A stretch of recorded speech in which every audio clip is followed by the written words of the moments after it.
Welcome back. Thank you.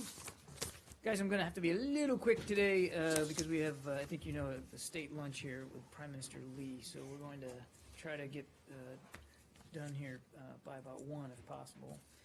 And on that topic, I think you probably saw events at the White House, but today the President is hosting Prime Minister Lee of Singapore for an official visit and state dinner. It will celebrate, of course, the close and long-standing relationship between Singapore and the United States that has served as an anchor for the U.S. rebalance to Asia.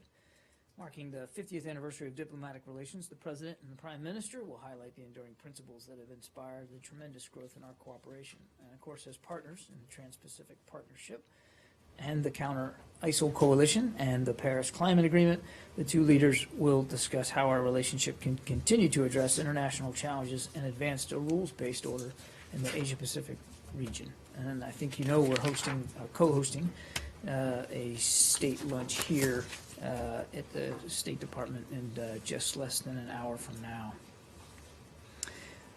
For tomorrow, the Secretary Kerry, will host the foreign ministers from Kazakhstan, Kyrgyzstan, Tajikistan, Turkmenistan, and Uzbekistan for the second C5+1 ministerial meeting.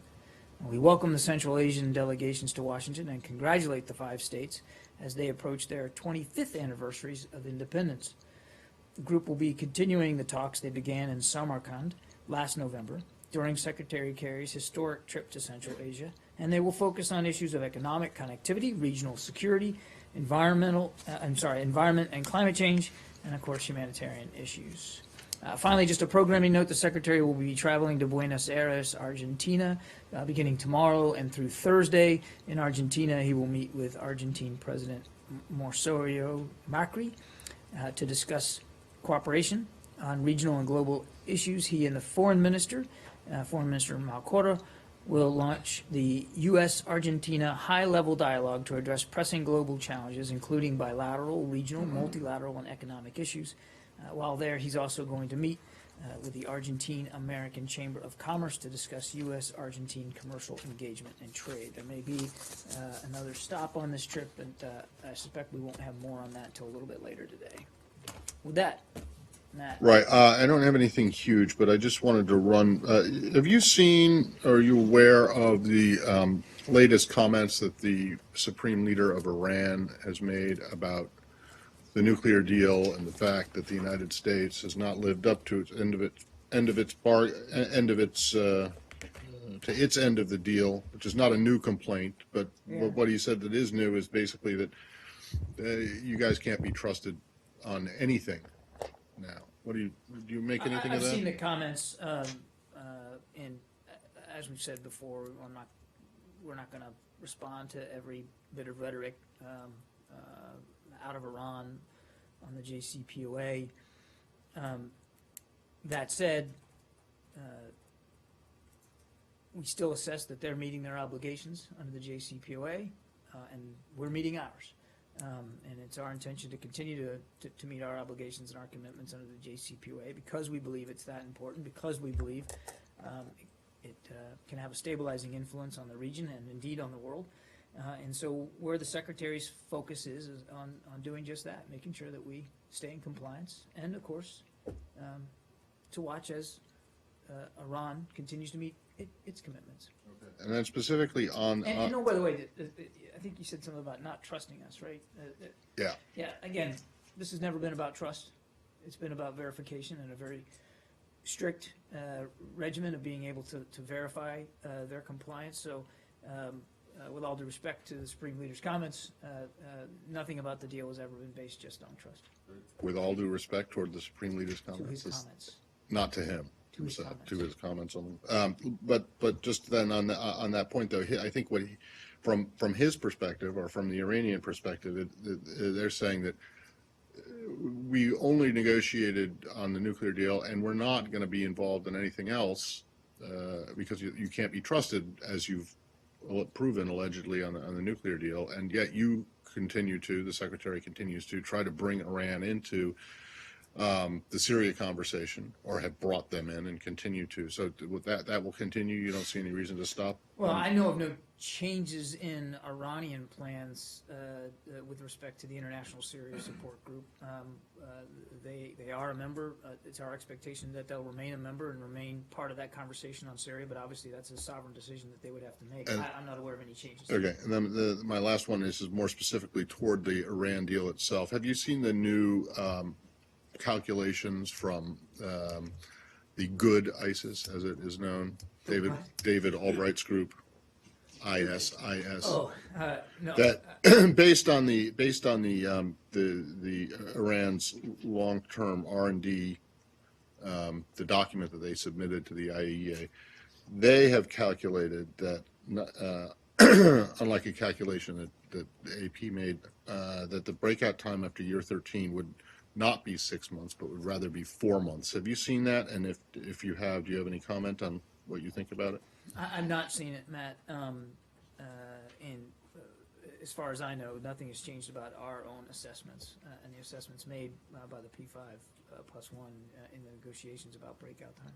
I just don't have anything more Thanks. on that. Sure. There is a report quoting a Syrian rescue service that operates in rebel-held territory in Syria that a helicopter dropped containers of a toxic gas on a town close to where the Russian helicopter went down yesterday.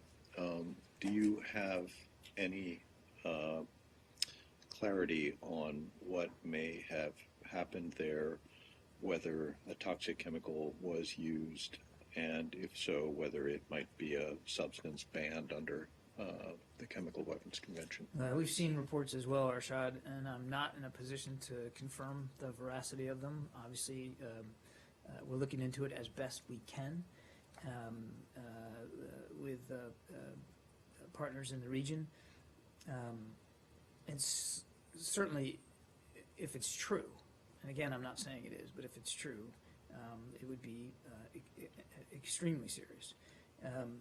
We've long expressed our strong condemnation of the use of chemical weapons on civilians, which of course violates not only the cessation of hostilities, but international standards and norms, including the Chemical Weapons Convention, to which the government of Syria is a member, and as well as two UN Security Council resolutions, 2118 and 2209.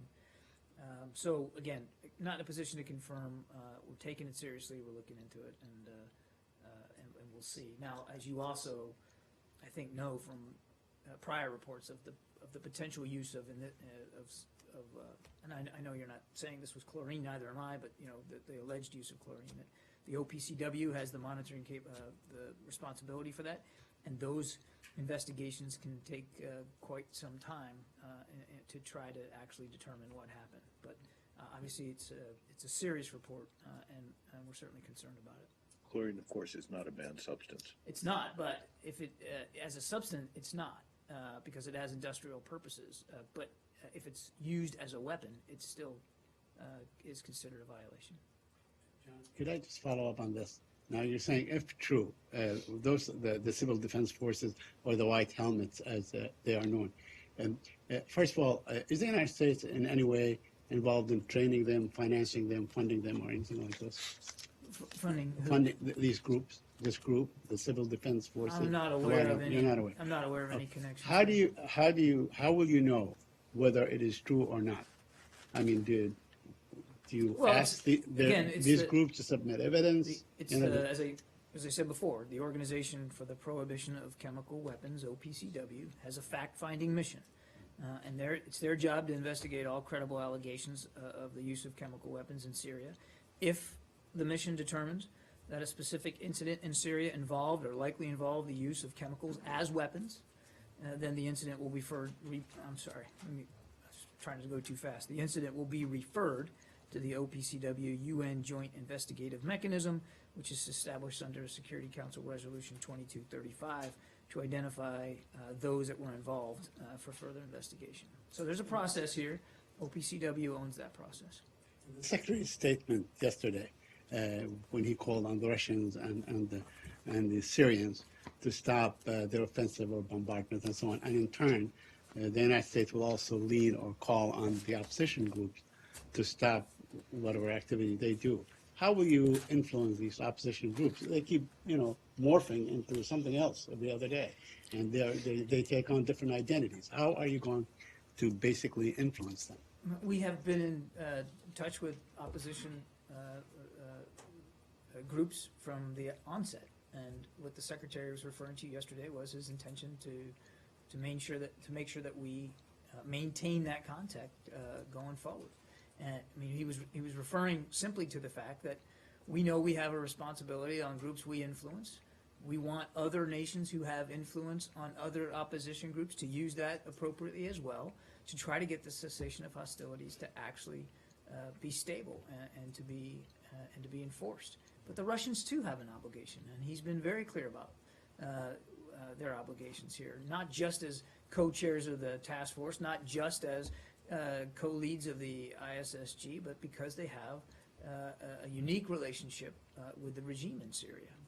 And finally, do you think that it is doable by the end of August for the talks to start, as Mr. de Mistura? Well, we certainly hope so, I mean, Said. I mean, that's really not, I don't think anybody can predict it, but the special envoy did suggest that he was going to try to get the next round started before the end of August.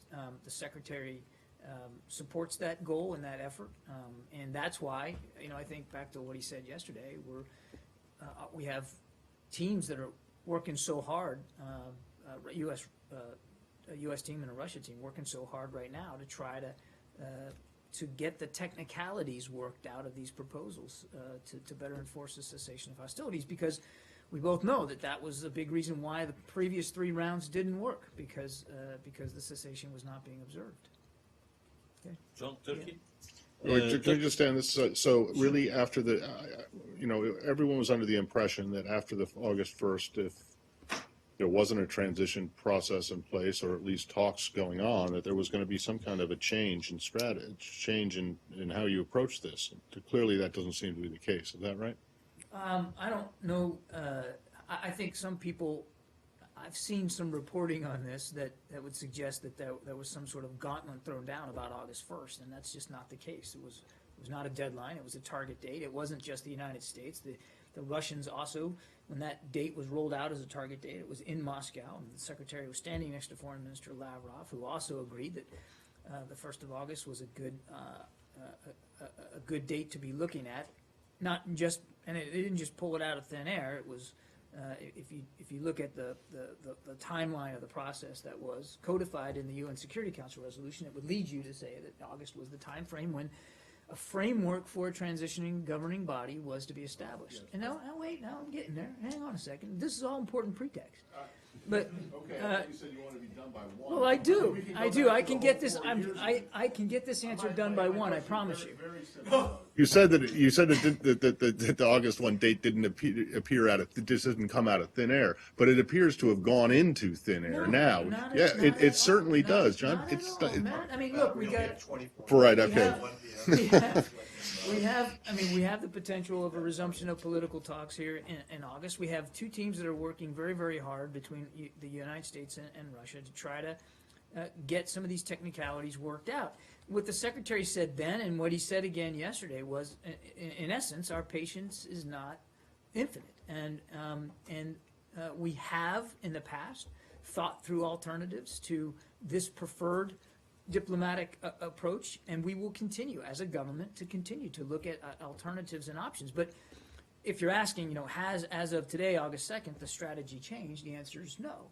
And the secretary still believes that the efforts that we've got these teams working on are worthwhile, and that, as he said in Moscow a week or so ago, if fully implemented and in good faith, they have a real possibility of getting the cessation of hostilities to be enforceable nationwide. What's the new date now?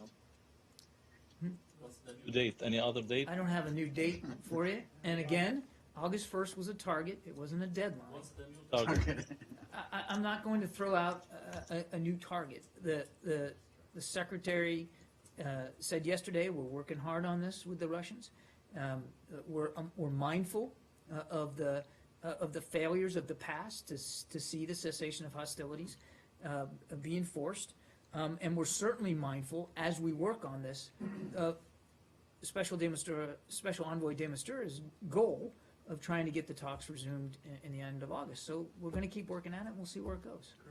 The secretary yesterday said that he said we're trying to arrive at that being disrupting the cycle of violence and getting the Russians to refrain from their own attacks and to restrain the Syrian government from offensive actions. Then he said, quote, if we can't, nobody's going to sit around and allow this pretense to continue, close quote. What did he mean by that? I think he was referring to the fact that we have seen the regime time and time again in the past say they were going to do something and not do it. We have seen time and time again in the past the Russians claim that they were going to use their influence on the Assad regime to bring about a certain outcome: humanitarian access, cessation violations, support to a political process. And there have been times where they have not met their own commitments in that regard. So that's what he's referring to. I mean, Is he going to drop the diplomatic pretense at some point? I'm not going to engage in hypotheticals here. I think the secretary was very clear. Again, the point he was trying to make is that our patience isn't infinite here for this approach that we've been trying to pursue. In a sense, doesn't have to be infinite, though. I mean, your patience can just extend for 6 months till the end of this administration. I'm not gonna predict that, Arshad, and I'd rather take issue with the notion, and I'm not saying you're suggesting this, but just let me put it out there, that the work the secretary is doing to try to bring peace about in Syria is driven by the electoral calendar here in the United States. He's mindful, of course, that we have an election coming. And he's mindful that the administration has roughly 6 more months in office. I mean, he knows that, but that's not what's driving his sense of urgency to try to get something done, to try to make progress in Syria. What's driving his sense of urgency, quite frankly, are reports such as what you cited today, which again we can't confirm, but if true, are very, very troubling. It's more and more Syrians are being killed, maimed, injured, forced to flee by their own government, and that's simply unacceptable. Is it conceivable to you that U.S. patience, or that this administration's patience, will run out before it leaves office? I don't honestly know the answer to that, and I don't think the secretary knows the answer to that. I have said before, and I think you could hear it in his voice yesterday, that he is increasingly frustrated by the situation on the ground. Comment on the humanitarian corridors, that the UN saying that they ought to be under the auspices of the UN. The Russians are saying we can facilitate those human in the UN. Yeah, UN. Yeah. Well, I don't have anything additional to say. We talked about this last week. Our point is, the people and fighters and so on that are actually taking advantage and leaving the city. well, those are tough decisions that those individuals have to make in terms of whether they're going to use those humanitarian corridors to leave. We're concerned that when they do, that there's not a sufficient infrastructure to support them out there as displaced persons internally in Syria. But the point, Saeed, is, and this hasn't changed, they shouldn't have to flee. They shouldn't have to make that choice, because there's already requirements, international requirements for the Syrian government to provide humanitarian access and support to their own people. And that hasn't been happening in a sustained, unimpeded way as the assault on Aleppo continues. And if the cessation of hostilities was being observed by the regime, then there would be no need for a humanitarian corridor in the first place. And just so you know, you can announce the other stop on the trip. Well, let me wait for Elizabeth to get back. But thank you. Let me go to you, and then we'll go to you. Okay. I can't keep track of so many. Just one at a time, guys. Go ahead. Okay. At the Aspen meetings last week or over the weekend, the CIA director, John Brennan, said, quote, we're still a long way from a situation in which, quote, the bulk of the people, and he's referring to Iraq and Syria, view their country as representative. Would you agree or disagree with that statement, that characterization? If you disagree, why do you disagree with the CIA view? That sounds like a question from my history exam in college. If Is not, it- why not? Listen, I'm going to let the director speak for his knowledge of views. I'm not a pollster. I couldn't possibly speak with any expertise about the opinions of the majority of Iraqi citizens. This is what I can speak to, and this is what I do know. That we continue to support Prime Minister Abadi as he continues to work through political reforms and to try to form a more inclusive, more effective, more efficient government in Iraq. All, by the way, fighting a major presence inside his own borders of a terrorist group, Daesh. There's an awful lot on his plate. There's an awful lot on the plate of the Iraqi government. We're going to continue to support them as they continue to work through these issues. And he has made progress. There is no question, when you look at Iraqi security forces, that they are more inclusive, that their battlefield competence is rising in many ways because we're helping with that mission on the ground, and that they have been effective on the ground against Daesh in many places throughout Iraq, Fallujah, Tikrit. I mean, you could go on and on, Beiji. So we're committed to this effort alongside our Iraqi partners, and we're going to do everything that we do in Iraq with their consultation, with their permission, with their support, going forward. Does the U.S. view the legacy of sectarianism from the Maliki government something that it has to help the Abadi government deal with, to encourage them and help Abadi deal with that legacy of sectarianism? Look, certainly we've talked about this, that one of the reasons that we believe Daesh was able to be so effective 2 years ago, rolling through Mosul, was they went up against Iraqi security forces that had not been properly maintained in leadership, in resources, in training, in equipment, and an Iraqi security force that Prime Minister Maliki paid little heed to when it came to making it more pluralistic and non-sectarian and inclusive. And so when Prime Minister Abadi came into office, I mean, he knew that was a problem he was inheriting, and he has made strides to try to improve that. And we've seen it on the ground. We've seen it in Baghdad. We're going to continue to support him as he works through that. But look, nobody also ever expected the challenges facing him to be solved overnight. Again, he's trying to do anything that you take Daesh out of the picture, and the tasks before him are still daunting. Given what he inherited and the turmoil that Iraq has gone through for so long. Then you add Daesh into the picture, and you can see that there's an awful lot of work that still needs to be done, and we're mindful of that. We're committed to standing with him as he does that, as he works through that. Yeah, sure. Not so long ago, Commander of U.S. Forces in Africa at his confirmation hearing, Thomas Walderhouse, said that he did not know what the overall strategy in Libya was. What is the overall strategy in Libya? It appears that with the Libyan government not being able to fight terrorists on its own, the U.S. will be there for a long time. What is the U.S. doing not to be there for a long time? Let me challenge a couple of the notions in your question. But I'll do it this way. The strategy in Libya continues to be to support the government of national accord and the political process that Prime Minister al-Sarraj is trying to put in place to again, form an effective unity government. And we continue to believe that the best path forward for the Libyan people is a political path and political solutions. And our support to the Prime Minister remains steadfast and sure. The strikes that you're talking about in the last couple of days, and they were airstrikes. There was no U.S. footprint on the ground here. They were airstrikes, and they were done at the specific request of the Prime Minister and the government of national accord to go after Daesh targets inside Libya.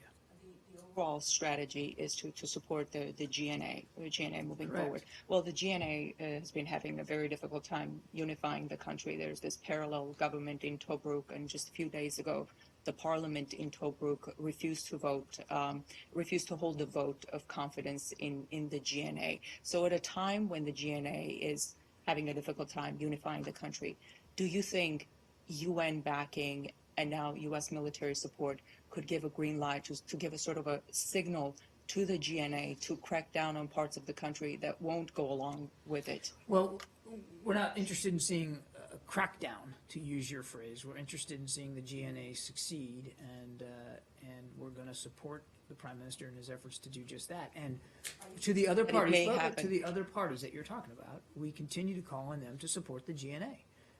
The responsibilities on them to support the GNA as the international community is supporting the GNA. That's the path forward here. That's the best thing for all Libyans. And so to the degree that they want to obstruct, delay, obfuscate, and make more difficult the work of the GNA, then we're going to continue to call on them to cease those activities and support the GNA. That's the way forward. This is a political solution that we're seeking, not a military one. But the president has been clear. President Obama has been clear that where and when we're able to degrade and defeat Daesh, we're going to do it. Now, these strikes were done at the specific request of the GNA, and I suspect you'll see that kind of communication and consultation going forward. It wasn't the first time that we did strikes against Daesh targets in Libya, and it may not be the last. Is the U.S. arming or planning to arm forces under the control of the GNA? I'm not aware of any such plans. U.S. ground troops. Are there plans to deploy troops You'd in have to Libya talk to to fight against You'd ISIL? have to talk to the Defense Department, but I'm aware of no such plans. Again, we're seeking political solutions in Libya. The strikes you saw yesterday were very much in keeping with the same approach that we've taken in Iraq and that we have tried to take in Syria, which is supporting ground forces, indigenous ground forces, to fight against Daesh. So I'm not aware of any change in those plans at all from a military perspective, and not aware of any effort or desire or intent to put U.S. forces in a combat role on the ground in Libya. This is about supporting indigenous ground forces, as we've done elsewhere. Follow. They claim that you are acting illegally, The Russians. Well, I've seen the claim. It's just false. There was legal authority to do this, in terms of our counterterrorism role. And again, I would remind you, Saeed, it was a specific request by the GNA and Prime Minister al-Sarraj to conduct these strikes. Yeah. Turkey, President Erdogan is now saying that Turkey's friends are standing with terrorists and coup plotters. His government has now, it says, submitted a second document to the United States explaining why Gulen needs to be immediately arrested. And there's a delegation of Turkish lawmakers in town visiting Justice DHS and over here. I'm wondering if you've got anything to respond to these comments, especially about that if essentially they're saying if the United States doesn't hand over Gulen, then the United States is supporting terrorists and coup plotters, and it could endanger the strategic alliance. Well, look, I think, again, we very strongly condemn the failed coup. We've strongly rejected any attempt to overthrow democracy in Turkey, and we support, as we've said from the very beginning, the democratically elected government there. Turkey remains a NATO ally. They remain a key partner in the coalition to defeat Daesh. I think you saw that General Dunford, the Joint Chiefs Chairman, was just recently there, had good constructive meetings, and came out of those meetings and publicly commented about the positive tone of those discussions. Incirlik remains open to U.S. aircraft to conduct strikes against Daesh in Syria, and we look for that cooperation to continue.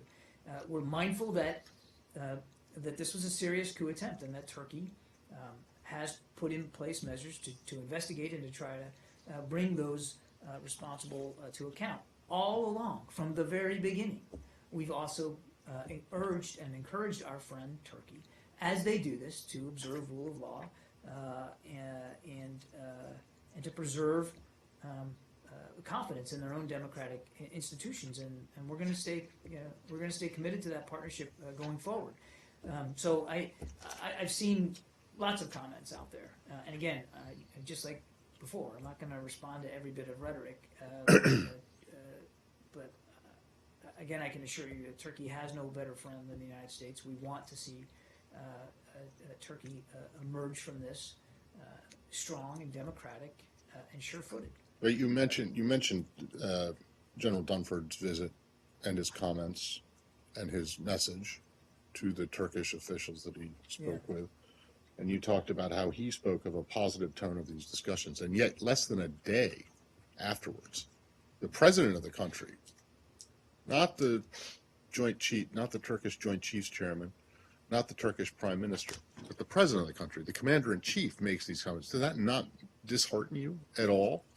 I mean, is this message that you guys are trying to send doesn't seem to be getting through? Isn't that a problem? I can't speak for President Erdogan or his comments. I can only speak for us. I know. And- Aren't you?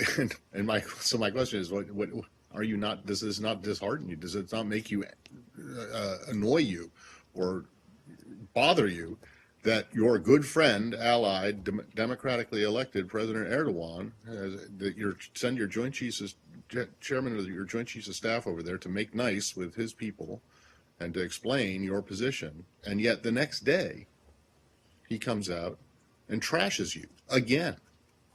Well, look, That's not a problem? Matt, what matters is the partnership that we have with Turkey going forward, and certainly in the practical, tangible ways that partnership can be realized, such as going after Daesh in Syria and the support that we continue to get from Turkey in that regard. President Erdogan, as the sovereign head of state of the government of Turkey, is certainly free to express his views and his frustrations as he sees fit. We respect his right to do that. We've also been open and honest that, even before the coup, we didn't agree with Turkey on everything. So we're gonna stay committed to having the dialogue and going forward, and that dialogue is happening. I mean, our ambassador John Bass is still working hard every day in Ankara to reach out to his counterparts and to talk about these developments as they go forward. Do you know anything about the second document that was mentioned that the Turks have talked No, about? I had not heard about a second document, and again, I'd refer you to Justice Department on all questions about extradition. President Erdogan is going to Moscow in 1 week. Do you read anything in this visit? You'd have to talk to President Erdogan about his travel habits and his plans. I don't know. I mean, again, sovereign heads of state have every right and responsibility to conduct bilateral relations as they see fit. One more on this, if I may. Sure. President Erdogan is quoted, at least in our story, as saying, I'm calling on the United States, what kind of strategic partners are we that you can still host someone whose extradition I have asked for, close quote. Do you regard what you are aware of as so far having been transmitted by the Turks? I'm not asking about the second batch, if there was a second document.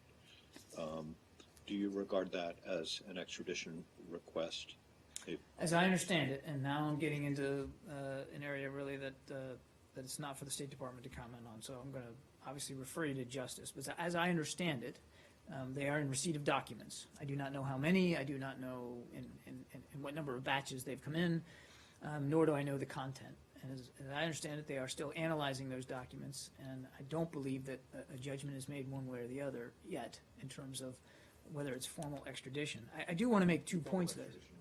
Right. Yep. Yes. A couple of points. It can be, as I said before, a lengthy legal process, the task of extradition. And as you know, we don't typically make it a habit of speaking to specific cases. Now, this one was obviously unique given the circumstances. It was unavoidable that we would have to address it, given the very public calls for it by the government of Turkey. So we have had to do that. But I don't want to set an expectation up that we're going to be able to give you a blow-by-blow of the process as it works its way through. Except that they keep yelling about it and talking about it in public, and if that forced you to talk about it the first time, I think you're going to keep getting the question whether you're prepared to answer it or not.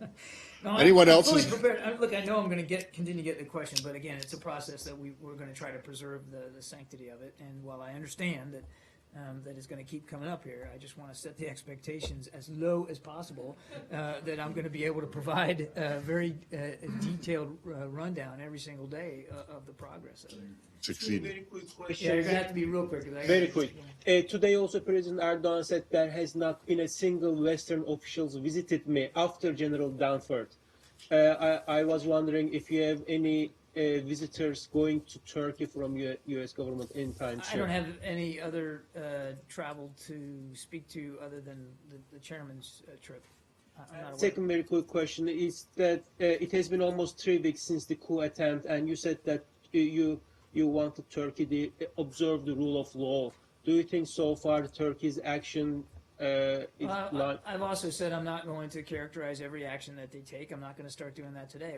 Our ambassador, John Bass, is working very closely with his counterparts in Ankara, talking through what the developments are and the decisions that the government is making, and I'm going to leave it there for today. I do have, Matt was right, and I can now, I know, I mean, Put that on a loop absolutely. I think, and have it play I'm going to continually. have a cake tonight in your honor, because for you to be right. But the president did announce today that the designation of a presidential delegation to attend the opening ceremony of the 2016 Olympic Summer Games in Rio. That the opening ceremonies will be held on the 5th of August. The delegation will attend athletic events, meet with U.S. athletes, and attend the opening ceremony. The secretary will be leading that delegation, and then the White House put out a list of the rest of the delegation members. I'll refer you to their press release on that. And with that, have a great afternoon. Thank you. Thank you.